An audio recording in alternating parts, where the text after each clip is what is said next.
Hello, everyone, and welcome to Ms. Dina English. We are so happy to have you with us today. My name is Dina.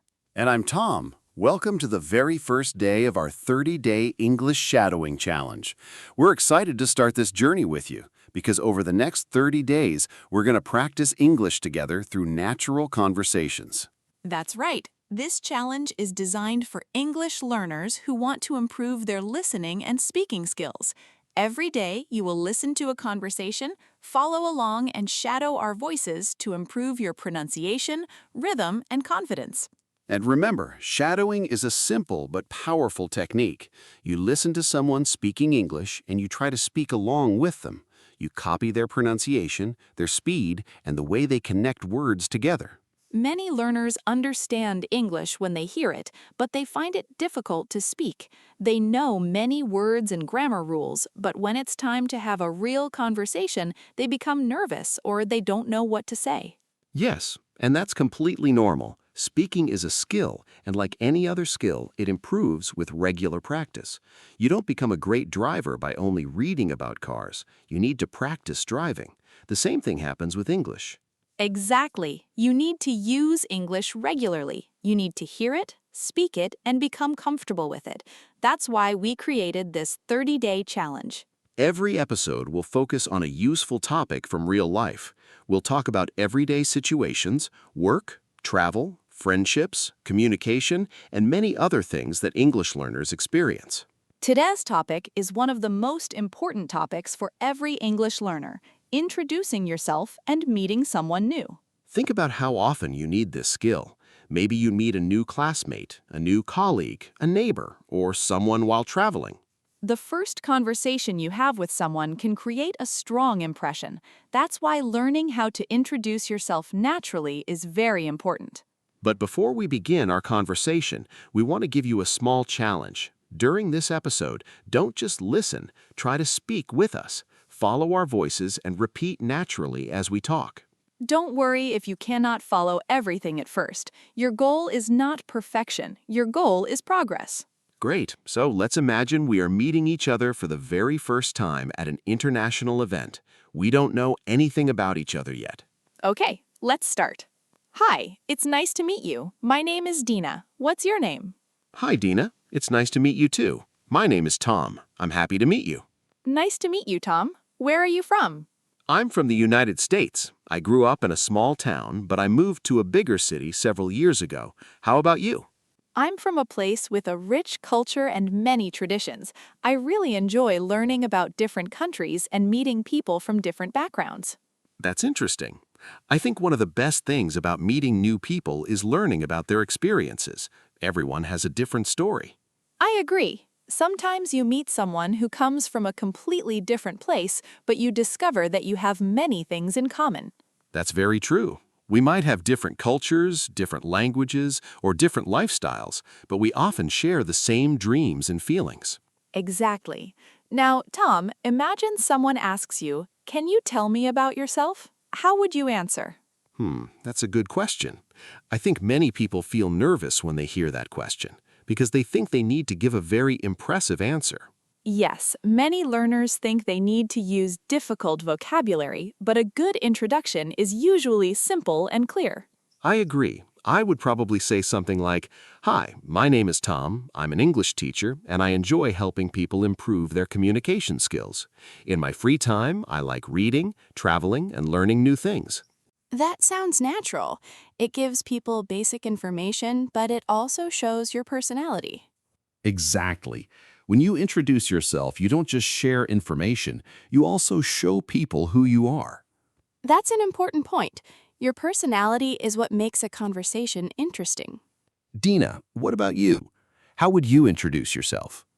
I would say, "Hi, my name is Dina. I love helping people learn English and become more confident speakers.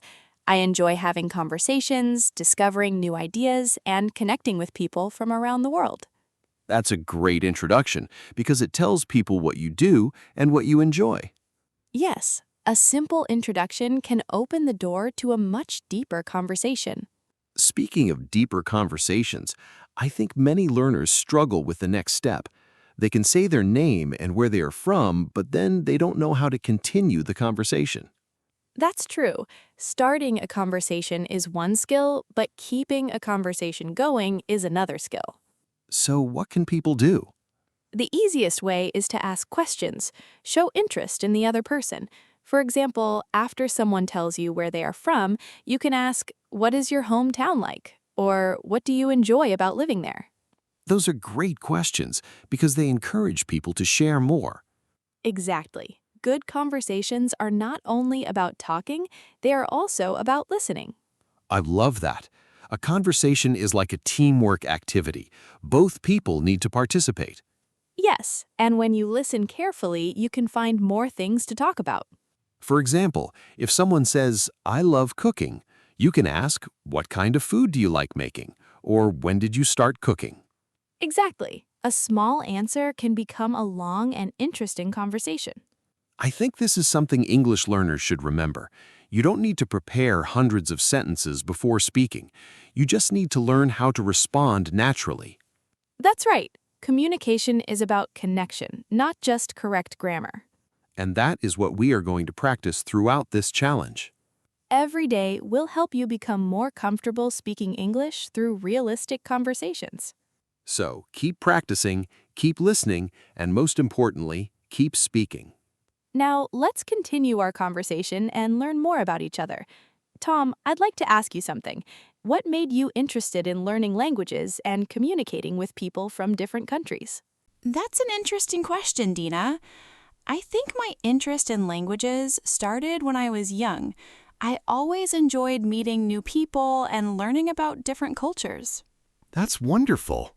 I think curiosity is one of the biggest reasons people become interested in languages. When you learn a language, you're not just learning words, you're discovering a new way of thinking. Exactly.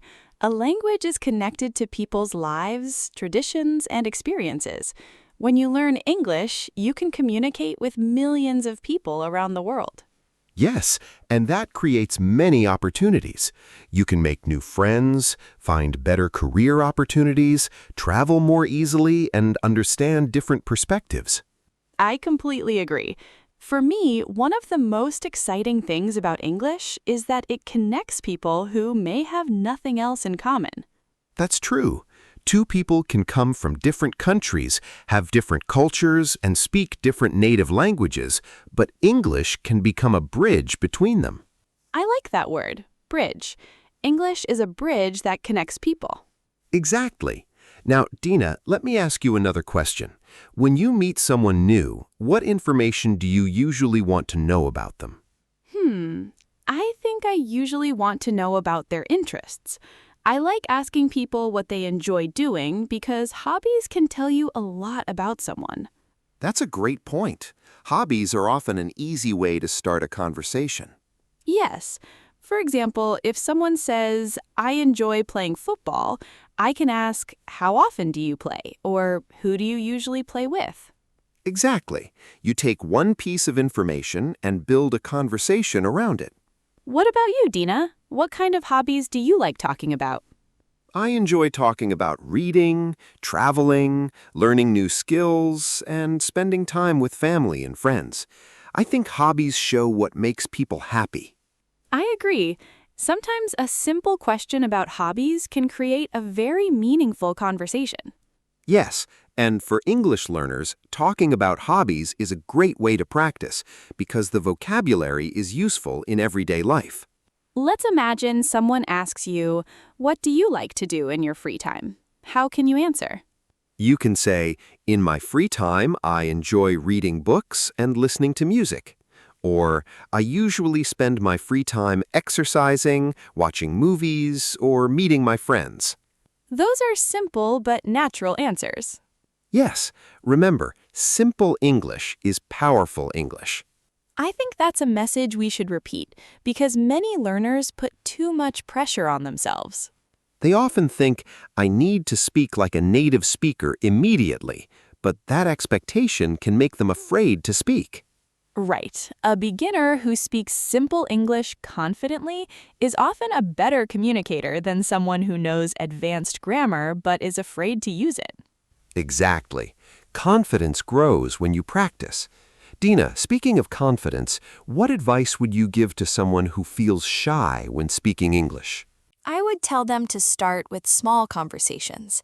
Don't wait until you feel completely ready, because you may wait forever. Start where you are and improve little by little. That's great advice.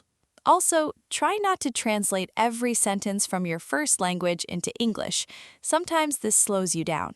Yes, that happens to many learners. They think of a sentence in their own language, translate it, and then try to speak. Exactly. A better way is to learn common English phrases and practice using them naturally. Can you give us some examples? Sure. Instead of memorizing only individual words, learn expressions like nice to meet you, how's it going, what do you do? That sounds interesting. Tell me more about that. Those expressions are very useful because they appear in many conversations. Yes, native speakers often use groups of words together. Learning these expressions helps you sound more natural. I think that's one reason shadowing is so effective. You hear complete sentences, not just vocabulary lists. Exactly. Your brain starts recognizing patterns. After hearing and repeating sentences many times, speaking becomes easier. It's similar to how children learn languages. They listen many times before they start speaking. That's a great comparison. Children don't begin by studying grammar rules. They listen, copy, make mistakes, and slowly improve. Adults can learn in a similar way. We just need patience and consistent practice. Yes, consistency is more important than studying for many hours one day and then stopping for weeks. That's why this is a 30-day challenge. We want learners to create a daily habit. Even 15 or 20 minutes every day can make a big difference if you practice regularly. And after 30 days, you may notice that English sounds more familiar, your pronunciation improves, and speaking feels less stressful. That's the goal. We want you to feel comfortable using English in real situations. Let's continue our introduction conversation. Dina, imagine we are still meeting for the first time. I'm curious about your journey. How did you become interested in teaching English? That's an interesting question. For me, teaching English is about helping people communicate and giving them more confidence. I love seeing learners improve and realize that they are capable of much more than they thought. I love that answer. I think many people learn English because they have a dream connected to it. Absolutely. Some people want to travel, some want a better job, some want to study abroad, some simply want to connect with more people. And every learner has a different reason. Exactly. That personal reason is what keeps you motivated when learning becomes difficult. I think that's an important lesson for everyone listening today. Find your reason for learning English and remember it every day. Yes, your reason will help you continue even when progress feels slow. And now let's talk more about making conversations with new people and some useful ways to keep a conversation going. That's right. Starting and continuing conversations is something we can all improve with practice. A conversation becomes easier when you know some simple techniques. I'm interested in hearing those techniques. What can English learners do to keep a conversation going? One important thing is to ask follow-up questions. When someone gives you an answer, don't just say, okay, and stop. Try to ask something connected to their answer. Can you give us an example? Sure. Imagine someone says, I love traveling. Instead of saying, that's nice, you can ask, where have you traveled? Or what is your favorite place you have visited? That makes the conversation much more interesting. Exactly. Another useful expression is, that sounds interesting. Tell me more about it. I like that expression because it shows you are interested in the other person. Yes, people enjoy conversations more when they feel that someone is listening to them. That reminds me of something. Sometimes people think good speakers are people who talk a lot, but actually good speakers are also good listeners. Absolutely. Listening is a very important part of communication. I think this is especially important for English learners. Sometimes they focus so much on creating the perfect sentence that they forget to listen. That's true. When you focus too much on your own mistakes, you can miss what the other person is saying. So what should learners do instead? They should focus on the meaning of the conversation. Listen to the other person's ideas, emotions, and message. Don't worry about every single word. That's great advice. Understanding the main idea is more important than understanding every word. Exactly. Even native speakers sometimes don't understand every single word in a conversation. That's a good reminder. Many learners think fluent speakers understand everything perfectly, but real communication is more flexible. Yes, the goal is communication, not perfection. Dina, let's practice a few common phrases that people can use when meeting someone new. Great idea. One common phrase is nice to meet you. We use this when we meet someone for the first time. Another phrase is what do you do? This means you are asking about someone's job or profession. You can answer by saying, I'm a student, I work in marketing, I'm an engineer, or I'm currently looking for a job. Another useful question is where are you from? Yes, and after someone answers, you can continue by asking, how long have you lived there? Or what do you like about your hometown? These small questions can create longer conversations. Exactly. Remember, every great conversation starts with a small step. I think many learners underestimate simple conversations. Yes, they think they need to discuss complicated topics, but everyday conversations are where confidence begins. Talking about your day, your hobbies, your family, and your interests can help you build a strong foundation. That's why our 30-day challenge focuses on real-life conversations. We want you to practice the English you actually use. Now, Tom, let me ask you one final question for today. If someone is starting their English journey, what is one piece of advice you would give them? I would say, don't wait for the perfect moment. Start speaking today. Even if your sentences are short, even if you make mistakes, every attempt helps you improve. I love that answer. I think many people spend too much time preparing and not enough time practicing. They watch videos, read books, and study grammar, but they don't use the language. Exactly. Knowledge is important, but practice turns knowledge into a skill. And speaking is a skill. Yes, the more you practice, the more natural it becomes. So everyone listening today, remember our first lesson. Introduce yourself, ask questions, listen carefully, and enjoy the conversation. Don't worry about being perfect, focus on being understood. And if you are doing this challenge, try to practice today's conversation several times. The first time may feel difficult, but each repetition will make it easier. That's the power of shadowing. Your brain starts recognizing the sounds, the phrases, and the patterns of English. Before we finish, let's quickly review some expressions from today. It's nice to meet you. Tell me about yourself. What do you do? What do you like to do in your free time? That sounds interesting. Tell me more about it. These expressions are simple, but they are extremely useful in real conversations.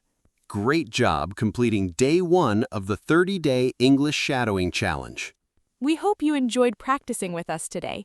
Remember, small daily practice creates big results. Tomorrow, we'll continue with another useful topic and another real conversation to help you improve your English naturally. Keep listening, keep speaking, and keep improving. See you in the next episode. Goodbye, everyone.